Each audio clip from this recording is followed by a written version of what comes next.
अस्सलामुअलैकुम, क्या हाल है आप सबका। आई होप सब ठीक हैं, खुश हैं। अल्हम्दुलिल्लाह मैं भी बिल्कुल ठीक हूँ। तो आप देख रहे हैं उज़्मा नरीन का किचन और यहाँ पर आज हम बनाएंगे मगज़ मसाला, जो कि बहुत ही टेस्टी झटपट सा बन जाता है। आप नाश्ते में बनाकर खाएं या वैसे जो अगर आपका दिल कर रहा है तो बिल्कुल ये जल्दी से ऑमलेट की तरह बन जाता है। बहुत ही मज़ेदार होता है और इसमें माशाल्लाह काफ़ी कैलोरीज़ वगैरह होती हैं, तो सेहत के लिए भी ये बहुत अच्छा है।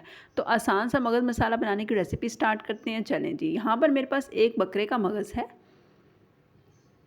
तो ये देखिए, इसके ऊपर आपको रेड रेड वेन्स सी नज़र आ रही होंगी। सबसे पहले हम इनको रिमूव करेंगे। इसके लिए आपने बर्फ़ वाला ठंडा पानी ले लेना है। अगर आपके पास क्यूब्स हैं तो बहुत ही अच्छी बात है। मेरे पास नहीं थे तो मैंने थोड़ी देर पहले पानी डाल के फ्रीज़र में रख दिया था। तो आप देखें, इसमें हल्की हल्की बर्फ़ जमी हुई है। बिल्कुल सही यख ठंडा पानी आपने इसके ऊपर डालना है।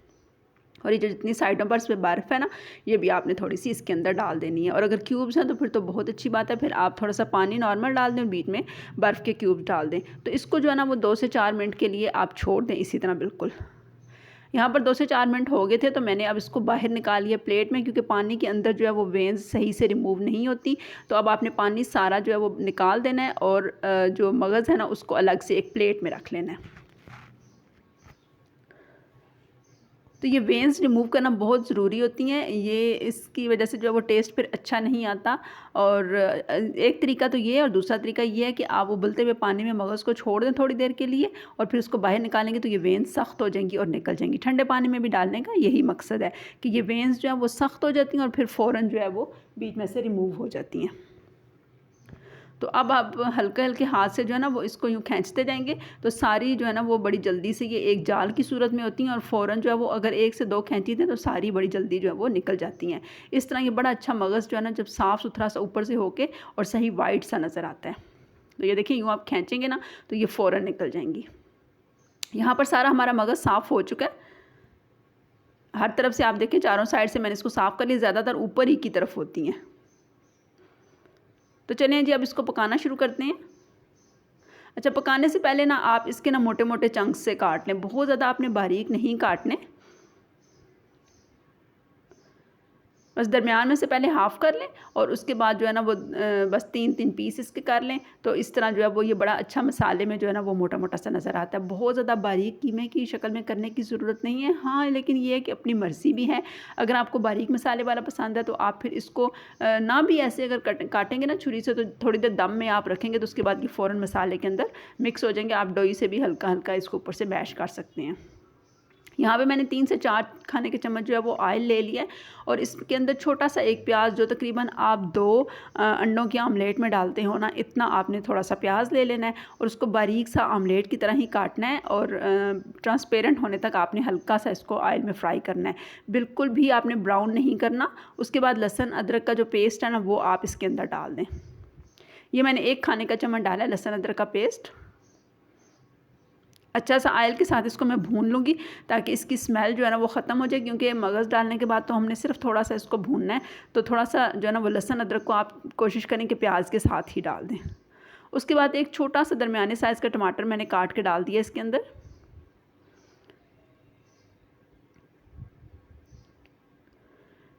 अब प्याज और टमाटर को का अच्छा सा हम मसाला ज़रा जो है वो मिक्स कर लेंगे और कोशिश करेंगे कि टमाटर जो है वो नरम हो जाए और साथ साथ इनको मैश करते जाएंगे ताकि ये छोटे हो जाएं।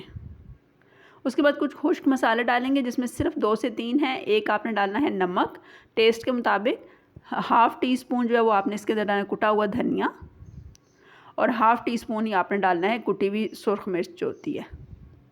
सुरख मिर्च हम जो है वो दूसरी बारीक वाली नहीं डालेंगे और ना ही इसके अंदर हल्दी डालेंगे, क्योंकि जो है वो इसको हम थोड़ा सा वाइट टेक्सचर में जो है वो पकाएंगे।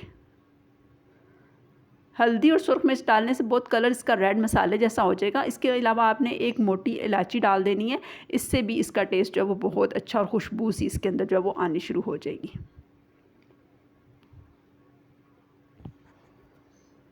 जैसे मसाला हमारा तैयार होगा तो इसके अंदर हम ये मगज़ डाल देंगे और इसको हल्का सा जो है वो पकाएंगे और कोशिश करें कि थोड़ा सा आप इसको दम पे भी रख दें। मैंने थोड़ी देर इसको दम पे रखा है। उसके बाद जो ग्रीन मिर्चें होती हैं ये बारीक बारीक काट के रखी हुई थी, ये मैंने इसके अंदर डाल दी हैं और अच्छा सा इसको भून लिया। अब तकरीबन हमारा मगज़ तैयार हो चुका है। झटपट सा ये तैयार हो जाता है। 5 से 7 मिनट सिर्फ इसका कुकिंग टाइम है। और उसके अलावा मैंने बारीक बारीक अदरक काट के इसके ऊपर डाल दिए और ये हमारा बड़ा जल्दी से अच्छा सा मग्स जो है वो हमारा तैयार हो चुका है। देखें इसमें मग्स के जो चंक्स हैं ना वो मोटे मोटे वो बहुत अच्छे लग रहे हैं। चलें जिसको डिश आउट कर लेते हैं। आप इसको नान के साथ खाएं, पराठे के साथ खाएं, नाश्ते में तो ये बहुत ही मज़ेदार लगता है। बच्चों को खाने के लिए दें, इसमें बहुत ज़्यादा कैलोरीज होती हैं और सेहत के लिए भी बहुत अच्छा है।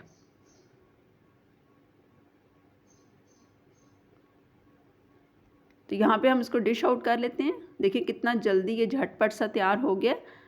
उम्मीद है जो है आज की रेसिपी मेरी आपको पसंद आई होगी। पसंद आई है तो कमेंट बॉक्स में अपनी राय का इजहार ज़रूर कीजिएगा और मुझे दुआओं में याद रखिएगा। और हो सके तो मेरे चैनल को जिन्होंने सब्सक्राइब नहीं किया वो प्लीज़ चैनल को सब्सक्राइब कर लें और बेल आइकन को ज़रूर प्रेस करें ताकि नई आने वाली वीडियो का नोटिफिकेशन आपको मिलता रहे। तो आज की यही थी छोटी सी रेसिपी। इजाज़त दीजिए। अल्लाह हाफिज़।